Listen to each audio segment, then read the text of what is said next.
ब्रिटिशकाली जमखंडी पूल पाडून येथे राष्ट्रीय महामार्ग विभागाच्या वतीने नवीन पूल बांधण्याचे काम हाती घेण्यात आले आहे। जुना पूल पाडण्यात आला असून नवीन पूल उभारणीसाठी 3 कोटी रुपयांचा खर्च येणार आहे। गेल्या 2 महिन्यापासून हे काम सुरू असून मार्च अखेर हे काम पूर्ण होणे अपेक्षित आहे। दरम्यान हे काम करत असताना जुने पूल पाडकाम केल्यानंतर मोठ्या प्रमाणात आजोरा निघाला आहे। हा आजोरा भर रस्त्यात टाकण्यात आला असून त्यामुळे रहदारी बंद झाली आहे। यामुळे या परिसरातील नागरिक तसेच दुकानदार हैराण झाले आहेत। तेथील दुकानदारांच्या व्यवसायावर याचा परिणामही झाला आहे। 2 महिन्यापासून त्यांचा धंदा ठप्प झाला असून परिसरातच जगदंबा मंदिर असून मंदिरात येणाऱ्या भक्तांना देखील अडचणीचा सामना करावा लागतोय। नाल्याच्या पाण्यातील माती असल्यामुळे प्रचंड दुर्गंधी परिसरात पसरली आहे। ही माती असं रस्त्यात न टाकता येथून काढून टाकावं अशी मागणी या भागातील नागरिकांनी केली असून माती न काढल्यास आंदोलन करण्याचा इशाराही देण्यात आला आहे। रस्ता जे आहे ना, मेन रोड आहे, इथं एवढं रश असतात आणि आपलं सगळं व्यवहार आहे तिथं।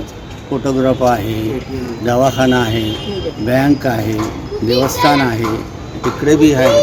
अशा ठिकाणी यायला जायला अजिबात हे नाही। तर अधिकारी लोकांना काही कळतं काय नाही, महाराष्ट्र आपला कॉर्पोरेशनवाले म्हणा, त्यांचं या लोकांचं काम नाही काय तेवढं अडचण होतं। या लोकांचं काम आहे का नाही? हां, किती वेळ बोलायचं त्यांना काय म्हणतात, जर बोललं तर आमच्या अधिकाऱ्यांना माहिती, आम्हाला काय माहीत नाही।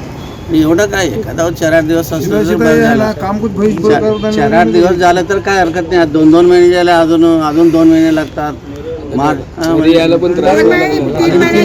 लोकांना देखील माझ्याकडे दवाखान्यात पेशंट लोक लांब येतात, तर रिक्षा जोडबसणं पलीकडे उतरतात म्हणे, तिथून चालत यायला त्यांना होईना। हां, आता या साईडला देखील असं पेशंट लोक बोलायला पाहिजे का येईना। नमस्कार। जमखंडी पूलचं रुंदीकरणाचं काम मागील 3 महिन्यापासून सुरू आहे। ॲक्च्युली काम घेताना कॉन्ट्रॅक्टरची जबाबदारी आहे की काम कधी पूर्ण करायला पाहिजे, त्याचं जे काही नियम आहे ते सगळं त्यांनी नोंद करून ठेवायला पाहिजे, पण ते तसं कुठल्याही प्रकारचं दिसत नाही। मागील ते रोज पोट चालणारे इथं व्यवसाय लोक आहेत। साहेब म्हणल्यासारखं दवाखाना आहे, बँका आहेत, ATM आहे आणि लोकांच्या येण्या जाण्याचा रस्ता खूप मोठ्या प्रकारचा रस्ता आहे।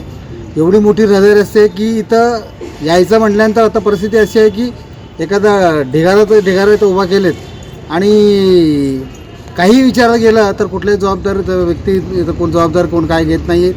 काही विचार तरी ॲक्च्युली आम्हाला काम होतं 2 महिने सांगितलेलं आहेत। ॲक्च्युअली कॉन्ट्रॅक्टर जबाबदारी आहे, हे जे सगळं भर टाकलं आहे त्यांनी त्याच्यात कुठेतरी व्यवस्था करून घ्यायला पाहिजे, पण अद्याप तसं काही नाही आहे। कामाचं कुठल्याही प्रकारचं नियोजन नाही आहे।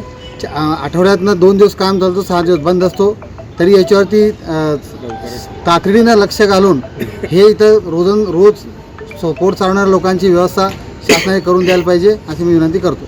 మా ఇంటికాడ పూలు ఉన్నది కదా, మాకు వాసన బాగా వస్తుంది।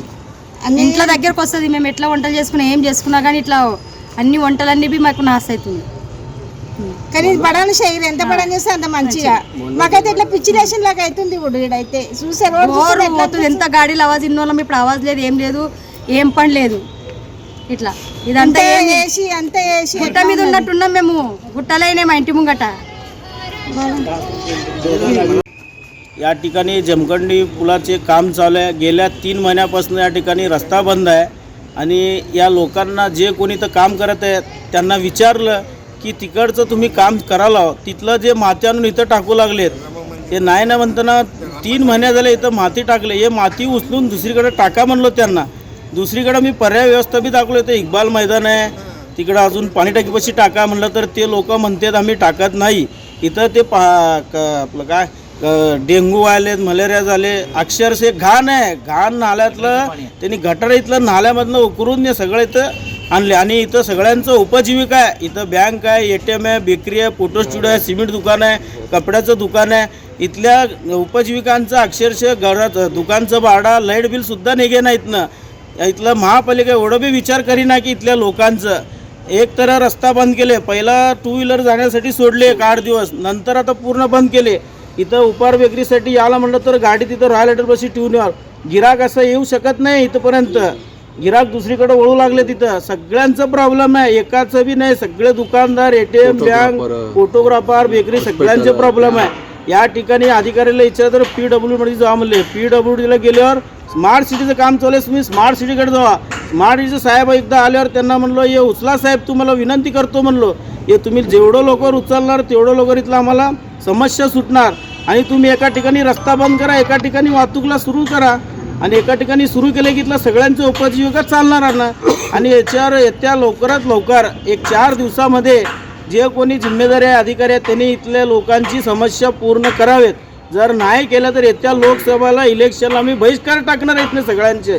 आणि 4 दिवसामध्ये इथलं आंदोलन करू, यांना काम पण करू देणार नाही आम्ही. लवकरात लवकर सगळं हे मातीचं ढिगारा उचला द्यावे.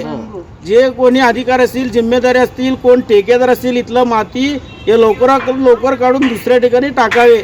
जर नाही केलं तुम्ही 4 दिवसात आम्ही काम करू देणार नाही. आणि येत्या लोकसभा निवडणुकीला आम्ही बहिष्कार टाकणार आहोत.